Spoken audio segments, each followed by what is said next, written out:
विभिन्न परीक्षाओं में वाक्य रचना संबंधी प्रश्न पूछे जाते हैं। तो कौन वाक्य शुद्ध है और कौन वाक्य अशुद्ध है, ये हम तभी जान सकते हैं जब हम ये समझ पाएंगे कि वाक्य में प्रयोग किए जाने वाले सर्वनाम वह एक वचन में है या बहुवचन में है।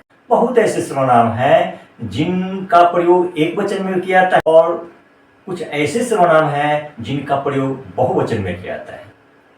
तो जब हमें यह जानकारी नहीं होगी कि किस सर्वनाम का प्रयोग एक वचन में किया जाता है और किस सर्वनाम का प्रयोग बहुवचन में किया जाता है, तब हम वाक्य रचना संबंधी भयंकर भूल कर सकते हैं।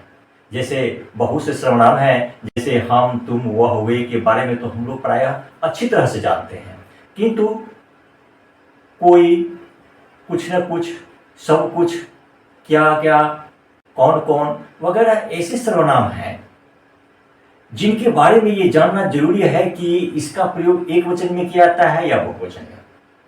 यदि हम ऐसा नहीं जानते हैं तो हम शुद्ध वाक्य की रचना ही नहीं कर पाएंगे और परीक्षा में आने वाले वाक्यों का शुद्ध रूप भी नहीं दे पाएंगे।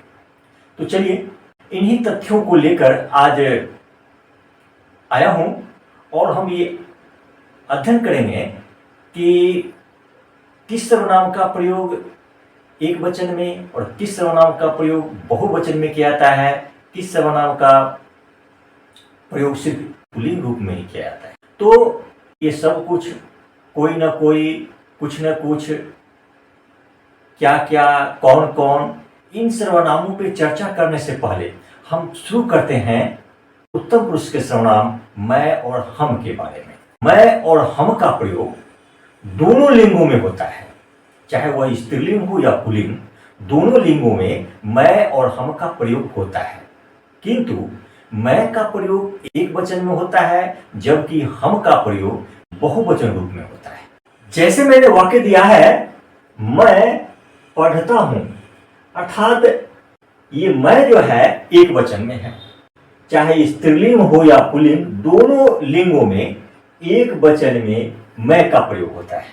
इसीलिए मैं पढ़ता हूं या मैं पढ़ती हूं, ये वाक्य सही है, क्योंकि मैं एक वचन में है तो पुल्लिंग के लिए ता और स्त्रीलिंग के लिए ती युक्त क्रिया का प्रयोग किया गया है। उसी तरह से हम पढ़ते हैं, यहां पर हम जो है क्या है, बहुवचन सर्वनाम है, इसीलिए क्रिया भी बहुवचन रूप में आई है, पढ़ते हैं।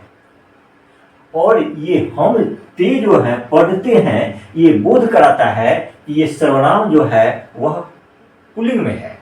अगर जब हम पढ़ती हैं, हम पढ़ती हैं का प्रयोग करते हैं तो इससे ये साबित होता है कि हम जो है वह स्त्री जाति का है, स्त्रीलिंग का है। और बहुवचन स्त्रीलिंग सर्वनाम के लिए पढ़ती हैं का प्रयोग किया गया है। देखिए यहाँ पर हम बहुवचन में है, इसीलिए है पे अनुस्वार का प्रयोग किया गया है। किसी भी क्रिया के अंत में जब अनुस्वार का प्रयोग कर देते हैं तो वे क्रियाएं बहुवचन हो जाती है। इसीलिए जब हम यहाँ बहुवचन में हैं तो यहाँ पर अनुस्वार का प्रयोग करके साबित कर रहे हैं कि ये क्रिया बहुवचन में है और इसके कर्ता भी बहुवचन में है।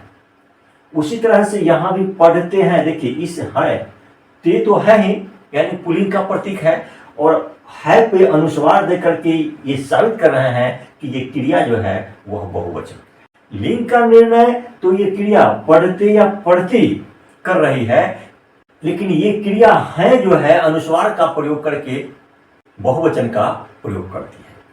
अब हमें देखना यह है कि इस नियम का पालन हम बहुत जगहों पे नहीं करते हैं।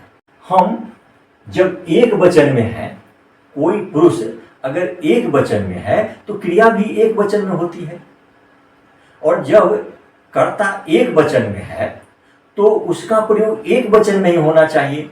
किंतु हम प्रायः बोल देते हैं कि हम चलते हैं, हम खाते हैं, हम दौड़ते हैं, जबकि कर्ता मात्र एक वचन में होता है, तब भी वहां पर हम का प्रयोग करते हैं। और ये पुरुष जाति के लोग तो एक वचन में होते हुए बहुवचन का प्रयोग करते हैं, तो सिर्फ वचन का गला घोटते हैं, किंतु महिलाएं या लड़कियां तो लिंग और वचन दोनों का गला घोट देती है। वह एक वचन में होते हुए भी बोलती हैं हम चलते हैं, हम खाते हैं। अगर वह एक वचन में है तो बोलना चाहिए मैं खाती हूं, मैं चलती हूं, मैं अभी अभी आई हूं। तो इससे यह होता कि हिंदी की मर्यादा बरकरार रहती। तो इस तरह से हम ये देखते हैं कि प्रायः हम लोग लिंग और वचन दोनों का गला घोटते हैं, जो कि ऐसा नहीं होना चाहिए। जब हम एक वचन में हैं तो एक वचन वाले सर्वनाम का ही प्रयोग करना चाहिए, और बहुवचन में होते हैं तो बहुवचन वाले ही सर्वनाम का प्रयोग करना चाहिए। धन्यवाद।